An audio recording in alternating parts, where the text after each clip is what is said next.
श्याम रजक हमारे साथ हैं, आरजेडी के राष्ट्रीय महासचिव हैं।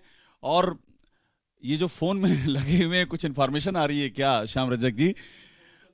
मित्र बंधु लोग फोन कर रहे हैं और क्या। एक बात अब ये बता दीजिए, आप आरजेडी के राष्ट्रीय महासचिव हैं, आरजेडी का क्या स्टैंड रहेगा जो इस समय गतिविधियां उसको देखते हुए? गतिविधियां तो कहीं नजर नहीं आ रही है, सिर्फ मीडिया में हम गतिविधियां देख रहे हैं। न उनके तरफ से किसी तरह का हम लोग को बताया गया है। हम आश्वस्त हैं कि महागठबंधन मजबूत है। अभी भी आश्वस्त हैं आप, जबकि पानी सर पे आ चुका है? मैं आज भी आश्वस्त हूँ, क्योंकि हमने कोई ऐसा कुछ किया नहीं है जिससे हमें महसूस हो इसमें टूटन हो। आप कल गए थे, आप लालू जी के घर पे गए थे, आपकी मुलाकात भी हुई है, सब नेता आरजेडी के वहां पहुंच रहे हैं, तो सब ऐसे तो नहीं हो रहा है? वहाँ डेली हम लोग बैठते हैं, कोई ऐसा दिन नहीं है जब पटना में रहे हैं तो लालू जी के यहाँ नहीं जाते हैं, बस वही रूटीन। तो कल क्या बोले लालू जी जब आप कल मिलने गए थे? उन्होंने बात नहीं कुछ? हम लोग बातचीत कर रहे थे, हंसी मजाक हो रही थी। कोई राजनीतिक बात तो हम लोग की हरदम नहीं होती है। मुझे ये बताइए कि चलिए आप अभी नहीं मान रहे हैं, लेकिन ऐसा होता है तो क्या आप भी तो 8 ही कम हैं, क्या आप लोगों के पास वो पावर है कि आप भी सरकार बना सकें? जनता ने मुझको जितना वोट दिया उस आधार पर हम काम कर रहे हैं। हमने जो एजेंडा लाया था, जो हमारा विजन था, जो हमारा संकल्प था, उस संकल्प के लिए हम प्रतिबद्ध रहे। जब सरकार बनी तो सरकार में हमने बहुमत रहते हुए भी हमने कभी नहीं कहा कि हमारा मुख्यमंत्री हो, हमारा कौन मंत्री हो।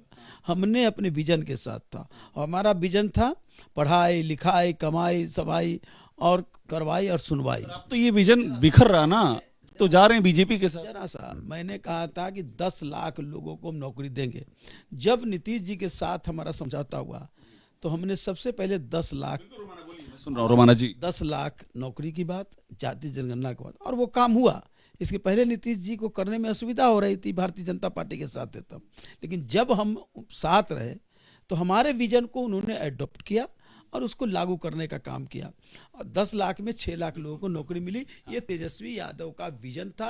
राष्ट्रीय जनता दल विजन की बात कर रहे हैं, आपने अपनी बात कह दी, आप राष्ट्रीय महासचिव। मुझे ये बताइए कि तेजस्वी यादव पहुंचे भी नहीं, हाई टी में तेजस्वी यादव नहीं पहुंचे, तो सब तो दिख रहा है सामने सामने। ये बताने हाई टी में सब लोग जाते ही हैं क्या? हाई टी कोई पहले तो जाते थे।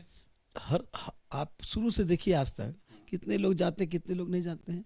क्या नीतीश कुमार हरदम जाते थे हर हाई टी में या हर प्रोग्राम में? अच्छा एक बात मुझे बता दीजिए, आरजेडी सरकार बनाने की कोशिश करेगी कि नहीं नीतीश कुमार अलग होते हैं तो? जो पहले आपने कहा था, क्या कारण है कि राष्ट्रीय जनता दल और जनता दल की ये सब चीजें जो आप द्वारा फैला रहे हैं, तो ये भी पूछिए ना कि क्यों आपने राहुल गांधी के यात्रा को आपने कहा कि हम नहीं जाएंगे? नीतीश कुमार ने सब बुरी बात सुनी।